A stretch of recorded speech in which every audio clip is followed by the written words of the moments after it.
अग्निपथ से निकलेंगे अग्निवीर, क्या होगा उन अग्निवीरों का। जी हाँ दोस्तों, आज का मुद्दा यही है कि अग्निपथ से निकले हुए अग्निवीरों का क्या होगा।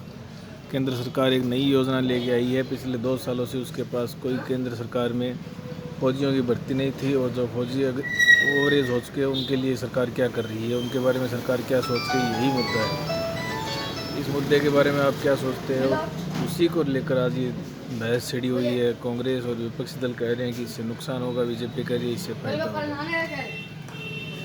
परंतु अगर इस चीज़ को हम गौर से देखें तो इसके अंदर क्या है क्या नहीं है, उसके प्लस माइनस सारी चीज़ों के ऊपर अगर गौर किया जाए तो उसकी चर्चा करेंगे क्या हो रहा है। अग्निपथ परियोजना में सरकार भर्ती करेगी फौजियों की, वो भी मात्र 4 साल की। 4 साल के लिए भर्ती करके उन्हें उनमें से 25% को रखेंगे और 75% को बाहर निकालेंगे। 75% अग्निवीर के नाम से जो देश में बाहर घूमेंगे, जगह जगह घूमेंगे, उनको लोग क्या बोलेंगे। रिटायर फौजी, अगर आप में ही दम होता तो सरकार आपको रख लेती, आपको घर नहीं भेजती। ये एक आम सोच है दोस्तों। परंतु अगर इसको यूँ देखें कि 4 साल के लिए कंपलसरी, अगर कोई इसको यूँ सोच के देखे, गवर्नमेंट ने नहीं कहा है तो अगर इसको सोच के देखे 4 साल की कंपलसरी मिलिट्री सर्विस, मिलिट्री वालों के अनुशासन की कोई मुकाबला नहीं है दोस्तों। जो मिलिट्री वालों का अनुशासन है उसका कोई मुकाबला नहीं है। अगर मिलिट्री मैन देश में जगह जगह होंगे तो देश की सुरक्षा अपने आप बढ़ेगी।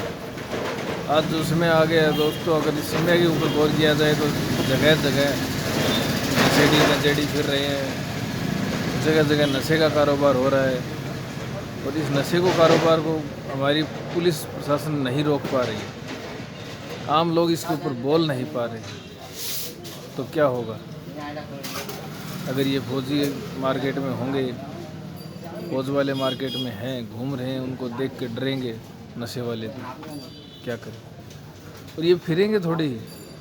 गवर्नमेंट तो इनको आगे सुविधा दे रही है, स्टेट गवर्नमेंट्स भी इनको सुविधा दे रही है कि हाँ आप आइए, हम आपको पुलिस में पहले लेंगे। स्टेट गवर्नमेंट की जो जॉब होगी उनमें पहली वरीयता आपकी होगी।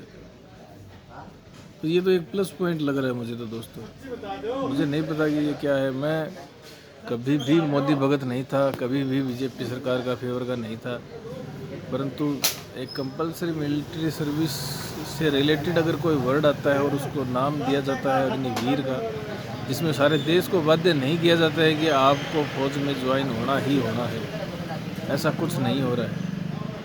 सिर्फ ये हो रहा है कि कौन देश की सेवा करना चाहता है, कौन अनुशासन में रहना चाहता है। स्कूलों में, कॉलेजों में आजकल देख रहे हैं कहीं कोई सिस्टम नहीं है, कहीं कोई रूटीन नहीं है, कोई कल्चर के बारे में बात नहीं है, कहीं देश के बारे में बात नहीं है।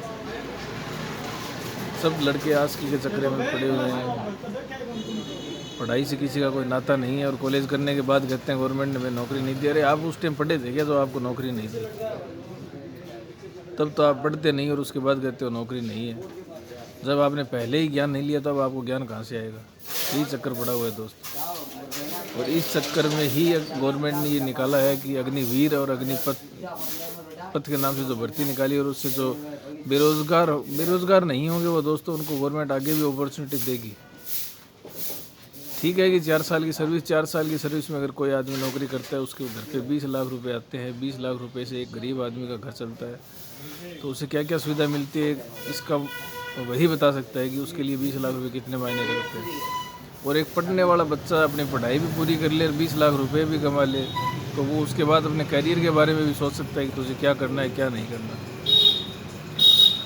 तो मेरे हिसाब से तो ये अग्निपथ से निकले अग्निवीर कामयाब इंसान होंगे। और बाकी देखने वाली बात है कि देश इसके ऊपर क्या सोच रहा है क्या नहीं सोच रहा है। और मैं अकेला नहीं, मैं चाहूँगा कि पूरा देश इसके ऊपर अपना व्यू रखे।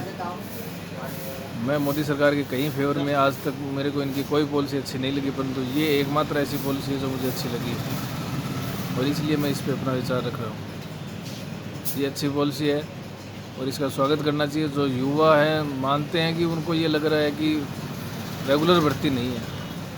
रेगुलर भर्ती क्यों नहीं है? अगर कल को मान लो कि साल में 50,000 फौजियों की भर्ती होती थी और 50,000 फौजी 25% में आते हैं और 2 लाख की भर्ती होती है, तो क्या दिक्कत है? 50,000 वाली अगर 40,000 ही रह जाती है और 1,60,000 की भर्ती होती है तो भी क्या दिक्कत?